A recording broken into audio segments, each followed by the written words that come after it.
नमस्कार दोस्तों, business finance Dehradun by स्पिक्स में आपका स्वागत है। आज हम बात करेंगे जीएसटी के बारे में और यह कैसे ई कॉमर्स व्यवसायों को प्रभावित करता है। हम यह भी देखेंगे कि ई कॉमर्स विक्रेताओं के लिए जीएसटी अनुपालन आवश्यकताएं क्या है। यह वीडियो देखने के लिए हम आपसे मजबूत अनुरोध करते हैं।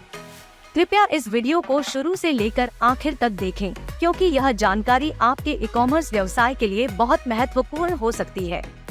और वीडियो के अंत में हम आपसे फिर से अनुरोध करेंगे कि आप हमारे चैनल को सब्सक्राइब करें, लाइक करें और इसे अपने दोस्तों के साथ साझा करें। जीएसटी क्या है? जीएसटी या goods and services tax Bharat में एक मल्टीपल वैल्यू टैक्स है। यह एक इनडायरेक्ट टैक्स या अप्रत्यक्ष कर है जो सभी वस्तुओं और सेवाओं पर लगाया जाता है। जीएसटी ने भारत में कई अलग अलग करों को एक ही कर के तहत एकीकृत यानी इंटीग्रेटेड किया है, जिससे कर प्रणाली को सरल और पारदर्शी बनाया गया है।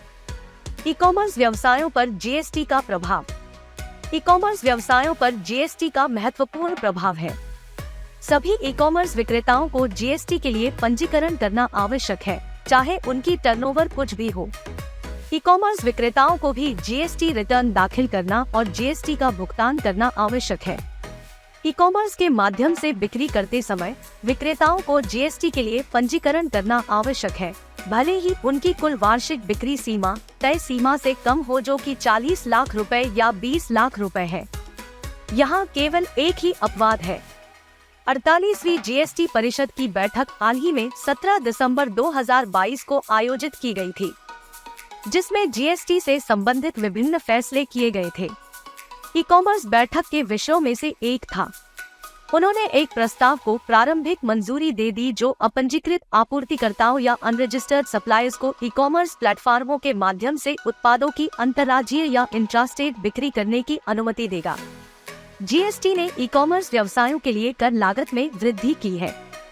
हालांकि जीएसटी ने यह भी सुनिश्चित किया है कि ई कॉमर्स व्यवसाय बराबर हो और उन्हें किसी भी अनुचित कर लाभ से वंचित किया जाए। ई कॉमर्स विक्रेताओं के लिए जीएसटी अनुपालन आवश्यकताएं। जीएसटी के अनुपालन में सफलता पाने के लिए यदि आप ई कॉमर्स व्यापार कर रहे हैं, तो आपको कुछ महत्वपूर्ण बातों का खास ध्यान देना होगा। यह सुनिश्चित करना आवश्यक है कि आप अपने व्यवसाय की सभी वित्तीय लेन देन को सुसंगत ढंग से रिकॉर्ड करें और जीएसटी के नियमों का पूरा अनुपालन करें। आपको यह भी जानना होगा कि आपके उत्पादों और सेवाओं को किस श्रेणी में वर्गीकृत किया जाएगा और उसके अनुसार कितना कर देना होगा। जीएसटी के तहत आपको मासिक, तिमाही और वार्षिक विवरण दर्ज करना पड़ सकता है। इसलिए आपको समय समय पर अपने लेन देन को अपडेट करना बहुत जरूरी होता है। आपको भी यह सुनिश्चित करना होगा कि आप अपने वित्तीय लेन देन को वेब पोर्टल के माध्यम से जीएसटी विभाग को सुपरवाइज करने के लिए सही ढंग से दर्ज करते हैं। इसमें सहायक और संबंधित विधियां भी शामिल हैं, जो आपको जीएसटी के अनुपालन में मदद कर सकती हैं। ई कॉमर्स विक्रेताओं के लिए निम्नलिखित जीएसटी अनुपालन आवश्यकताएं हैं।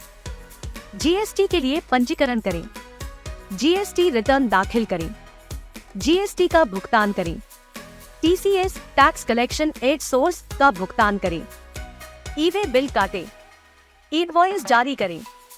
जीएसटी अनुपालन क्यों महत्वपूर्ण है? जीएसटी अनुपालन महत्वपूर्ण है क्योंकि यह ई कॉमर्स व्यवसायों को कर चोरी से बचने और कर अधिकारियों के साथ जुर्माना और अन्य दंड से बचने में मदद करता है। जीएसटी अनुपालन यह भी सुनिश्चित करता है कि ई कॉमर्स व्यवसाय सरकार को सही करों का भुगतान करें। आसान तरीके में बिना चूक जीएसटी अनुपालन करना व्यापारियों के लिए अत्यंत महत्वपूर्ण है। इसके लिए वे सही समझदारी और सटीक जानकारी से लैस होना चाहिए। सहायक सॉफ्टवेयर और डिजिटल उपकरणों का उपयोग करके वे अपने व्यापार की जीएसटी कागजात को सुव्यवस्थित रख सकते हैं। समय समय पर अपडेट रहना और नवीनतम नियमों और विधियों का पालन करना भी जरूरी है। साथ ही प्रशिक्षण और सलाहकारों से सहायता लेना भी उत्तम विकल्प हो सकता है। इससे उन्हें अधिक सुधारित और सुदृढ़ व्यवसाय करने का अवसर मिल सकता है। मुझे उम्मीद है कि यह वीडियो आपको जीएसटी के बारे में बेहतर समझने और यह कैसे ई कॉमर्स व्यवसायों को प्रभावित करता है, समझने में मदद करेगा।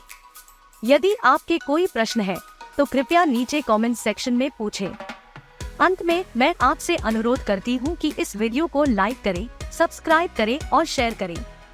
इससे मुझे और बेहतर वीडियो बनाने में मदद मिलेगी। धन्यवाद।